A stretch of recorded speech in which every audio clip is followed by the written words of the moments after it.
You know, at least Jordan Love got some champagne because Fox still hasn't given him a freaking turkey leg. We didn't forget. What's up, everybody? Welcome to another episode of Lombardi Time Brews, where I'm your host, John Delray. Today, the midweek update. There's a lot going on while simultaneously nothing going on for the Green Bay Packers on this Tuesday, their off day, coming off of their massive victory against the Minnesota Vikings. So I'm going to take you through the injury update, the roster transactions that have occurred, and just overall news and notes. So first up, let's get to that injury update. Like I said, it was an off day for the players today, as Tuesday generally is. No Matt LaFleur at a podium, no anything like that. But still, I decided to look around, see what information we could get about what injuries were sustained during the game, because there were several. One, Jaden Reed, perhaps the most concerning of all of the in-game injuries.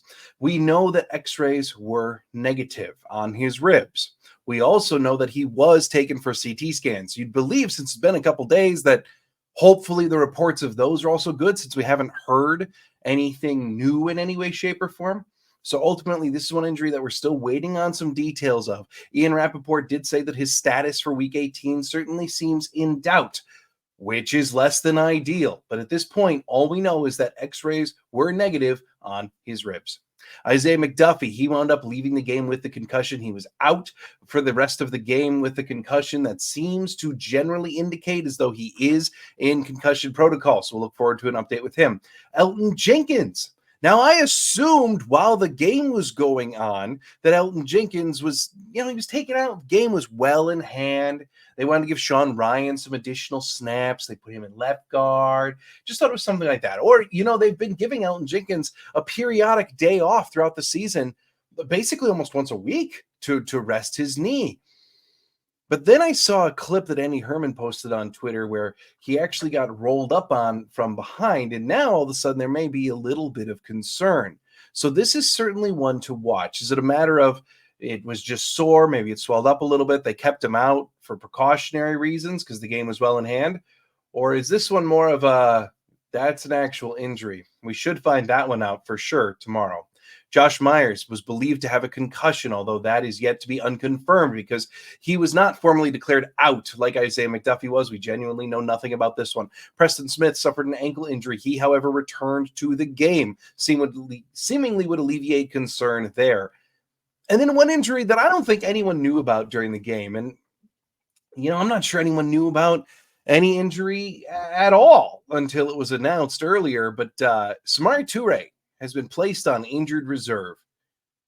And Bo Melton elevated to 53. We're going to talk about that in a little bit, but I don't remember Toure getting hurt. So maybe something a little fishy going on in order to keep Toure on the actual 53-man roster while still being able to elevate Melton. We'll have to see.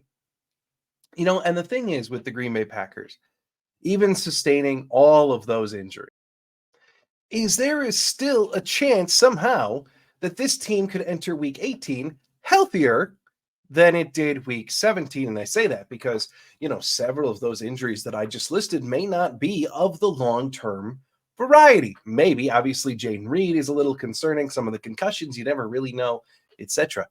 But looking ahead, we know, as it's been reported, that Christian Watson is beginning to press to be able to play. Same with Luke Musgrave being able to potentially play soon. And then you also have Jair Alexander, who's officially been reinstated from his suspension. But keep in mind, with that shoulder injury, he's now been given an entire week off to heal up. So is it possible the Packers, if they can get those guys back, if all of the injuries sustained against Minnesota were not of the out for a duration type, might they actually be healthier in Week 18 than they were in Week 17 in spite of a long list of injuries? Something to keep in mind. But I'm going to also follow it up with another thought. Is there any concern out there about messing with what's seemingly working? Right? I know there was some chatter when Jair was suspended of like, well, if Jair is suspended, that means Ballantyne and Valentine are going to play, and Ballantyne seemingly have a better record. than when Jair plays. So maybe the defense is actually better off without Jair. Like, I know that there was that chatter out there, right? But I'm even thinking about the tight end position. We've seen, while Luke Musgrave has been out, Tucker Kraft ascend to a new level of play. He actually looks like he knows what's going on now, as opposed to at times earlier in the year. Might Musgrave coming back and Kraft getting relegated to a different role, not necessarily playing any less, but certainly different responsibilities sometimes, might that actually lead to some kind of semi-regression? Things we have to keep in mind. And we've seen this before with the Packers. It's partly why it's so concerning. Think back to Billy Turner coming back a couple years ago in the playoffs and the offensive line being an absolute disaster. Like, we've seen this before. So I'm just raising the point of, is it maybe not the right time to actually get healthy and insert guys into the lineup that haven't been there for a bit? It's at least something to think about. Topic number 2, how the Green Bay Packers make the playoffs. And there's a couple different ways, right? Number 1, here's the easy part. Win. Boom. Beat Chicago. You find yourselves in the playoffs. Congratulations.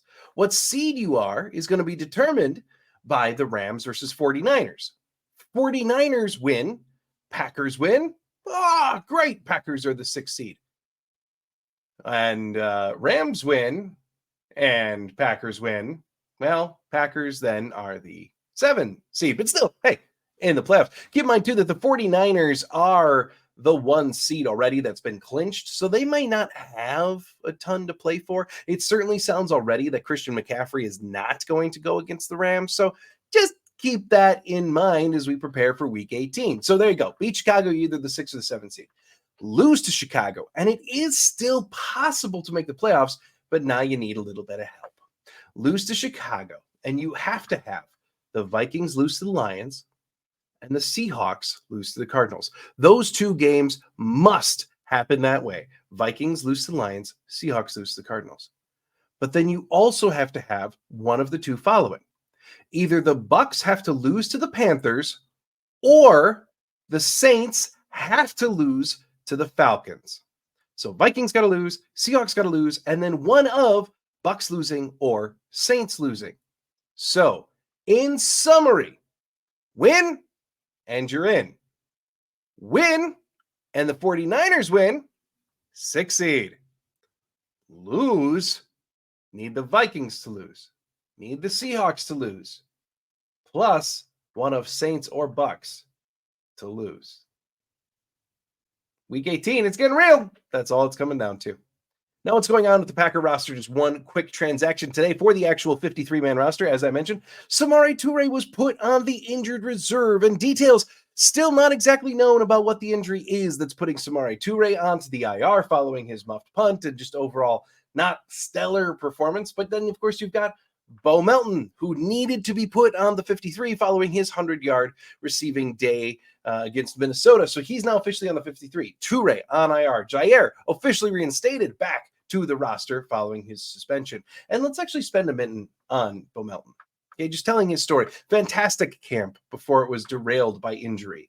In fact, going back in my notes, perhaps more than any other guy from all of my training camp notes, being there almost every day, named the player of the day, or at least in the collective of the players of the day, more often than anybody else before his injury. And then he suffered that injury and got derailed. Derailed his roster chances. He was retained on the practice squad, fought his way back through the injury, trying to claw into the rotation, which, let's admit, for practice squad guys during the regular season is very, very difficult to work in unless there's injuries above, which for Bo Melton did occur to the likes of Wicks, Watson. We've had a ton of wide receiver injuries. Then he has the first 100-yard receiving game for any Packers receiver this year. And the thing is, I know Jaden Reed is the super easy comp for Randall Cobb. He's a returner. He's a slot guy. I don't think it's perfect.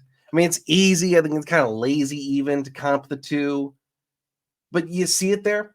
I'm going to offer a different twist on it, and I'm going to say, in some ways, Bo Melton is like prime Randall Cobb to me. Again, not totally perfect, but look, even last year when Randall Cobb was completely sapped of all athleticism, the one thing that he did better than arguably anybody else was find a spot to sit when Rodgers was scrambling to just get the ball out, right?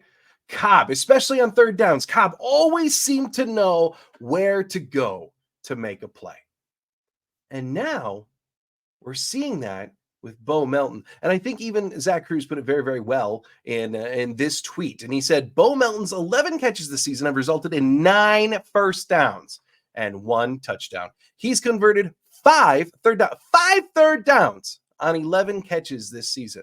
He's converted on a 3rd and 1, which is a 9-yard touchdown. 3rd and 10, an 11-yard catch. 3rd and 7, an 11-yard catch. 3rd and 3, a 12-yard catch. And then 3rd and 6, a 37-yard catch. All this on 94 snaps and 52 routes. That ain't too shabby at all. The thing is, that skill set to know where to go, to convert third downs, no matter where you are in the hierarchy, whether you're wide receiver 1, wide receiver 6, it doesn't matter. You start doing that well, and you get yourself on the field. And Bo Melton is showing that he may be carving out himself a role and giving Jordan Love another unique layer, another unique player in the weaponry collection for Jordan Love. Speaking of Jordan Love, yeah, this guy right there enjoyed his New Year's celebration. Let's just talk about him for one brief minute.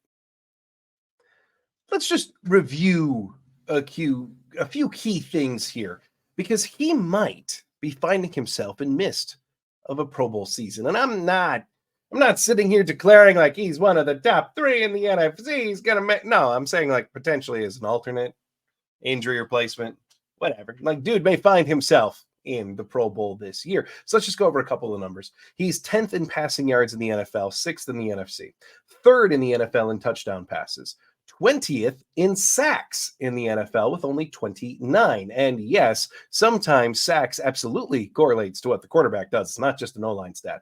He's 10th in ESPN's quarterback rating. He is 10th in the NFL's quarterback rating, 6th in the NFC. He has nearly a 3-to-1 touchdown interception ratio with 30 touchdowns versus 11 interceptions. Now switching over to PFF's stats database, he's 6th in the NFL in big-time throws. And of the 14 quarterbacks with at least 80% of league-leading dropbacks, J-Love is 5th last in turnover-worthy percentage, or turnover-worthy plays, I should say, with only 15.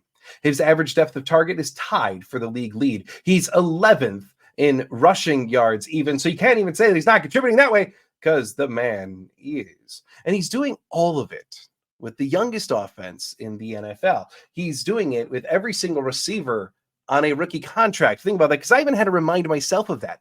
Every single receiver, every single tight end is on a rookie contract. First 4 years in the league. And he's putting up stats that put him in the top 10 of almost every single category. So if the conversation now, I know we're framing this around Pro Bowl, but like in the larger scheme, is if Jordan Love is a top 10 quarterback, I mean, yeah.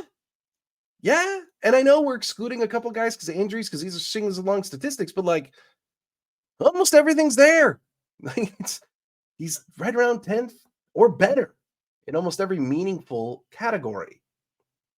So he's on the precipice. Now, let's talk Pro Bowl, right? And maybe you think that this is a completely unnecessary conversation. Like, if he's an injury replacement, who cares? Let's go with it. Let's have some fun for Jordan Love, all right? Let's just say Hurts, be leading Philadelphia, which was the best record in the NFC for most of the year. Let's say he's in Purdy, quarterback of the 1 seed. Yeah, absolutely. They're getting in no matter what. And his numbers do reflect it. And then you've got Dak, the leading passer in most categories for the NFC. All right, so let's say those are the 3. Like the 3 shoe-in top tier people for the Pro Bowl.